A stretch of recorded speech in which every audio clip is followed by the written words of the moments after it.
বিরতির পর স্বাগত।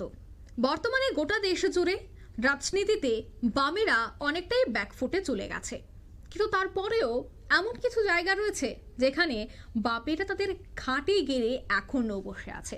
তার মধ্যে পশ্চিমবঙ্গ হচ্ছে এমন একটি জায়গা। পশ্চিমবঙ্গের হলদিয়ার ডক ইনস্টিটিউটের পরিচালনা সমিতির নির্বাচন ছিল, আর সেই নির্বাচনেই জয়ী বাম সমর্থিত প্রগতিশীল জোট।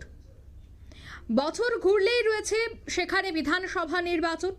তবে নির্বাচনের আগেই লাল আবির উড়ল বন্দর শহর হলদিয়ায়। সে ছবি আপনারা দেখতে পাচ্ছেন।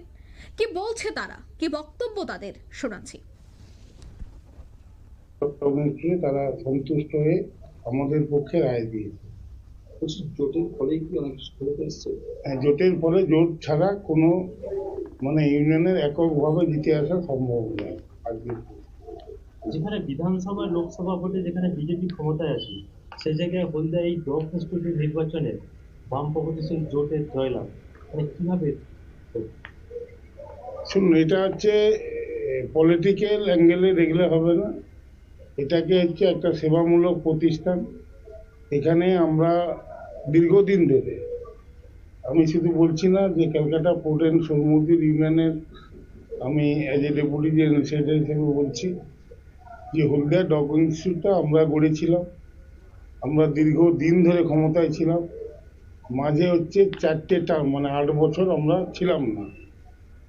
কিন্তু এই যে আপনি দেখছেন, এদের গাছপালা থেকে বিল্ডিং, অডিটোরিয়াম সবই আমাদের অবদান। আমাদের যারা কর্মকর্তারা ছিলেন তাদের চেষ্টাতে, আমাদের যে সিনিয়র নেতৃত্বরা ছিল তাদের চেষ্টাতে আমরা করে উঠেছি।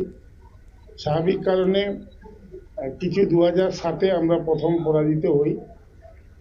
আমরা নন্দীগ্রামের পরিস্থিতির পরে আমরা হচ্ছে 8টা সিট পাই, ওরা হচ্ছে 10টা সিট পায়, আমরা পরাজিত হই। এরপরে পরের টার্মও হচ্ছে আমরা পরাজিত হই, পরে আমরা ক্ষমতায় ফিরে আসি। এরপর 2টো টার্ম আমরা চালাই।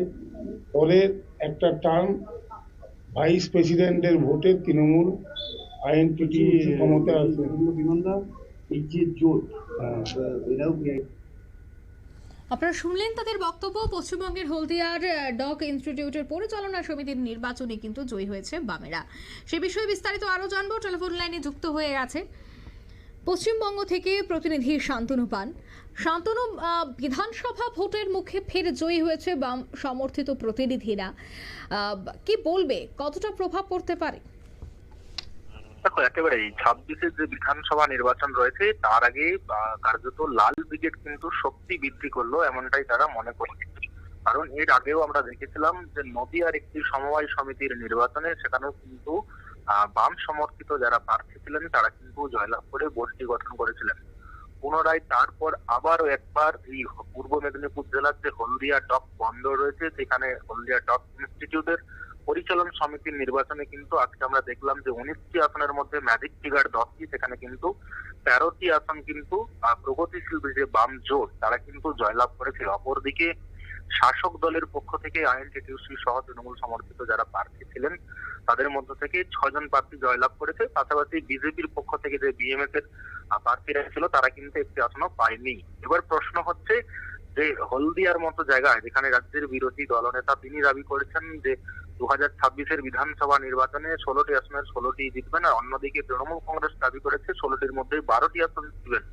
সে জায়গায় দাঁড়িয়ে তৃতীয় এক শক্তি অর্থাৎ বাম শাসন যখন চলছিল 2009 সাল থেকে 11 সালের যে লাস্ট অংশ, তখন আমরা দেখেছিলাম যে হলদিয়া মূলত বামেদের দখলেই ছিল এবং ওখানের যিনি বামেদের দুর্দণ্ড প্রতাপ নেতা ছিলেন লক্ষণ শেঠ, সেই লক্ষণ শেঠকে কিন্তু পরাজিত করার পর থেকে একটু একটু করে ক্ষয় করে থাকে বামেদের যে শক্তি। কিন্তু পুনরায় আমরা দেখেছি যে 2023 সালের যে নির্বাচন, সেই 2023 সালের পরিচালন সমিতির নির্বাচনে কিন্তু 19টি সবকটি জয়লাভ করেছিল বাম সমর্থিত প্রার্থীরা। তো সেই জায়গায় দাঁড়িয়ে কিছুটা ক্ষয় হয়েছে, তবুও এখনো এই জায়গায় বর্তমান পরিস্থিতির উপর দাঁড়িয়ে যে আবারও হলদিয়ায় যে ডক ইনস্টিটিউটের পরিচালনা সমিতির বোর্ড বামেরা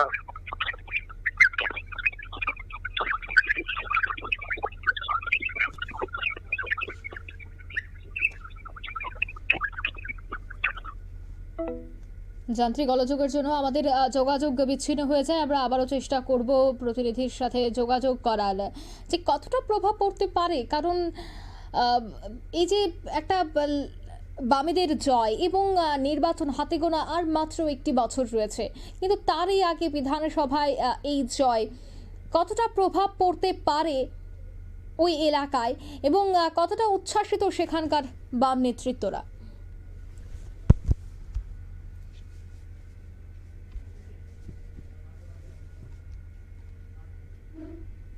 নিয়ে নিচ্ছি ছোট্ট একটি বিজ্ঞাপন বিরতির সঙ্গে থাকুন।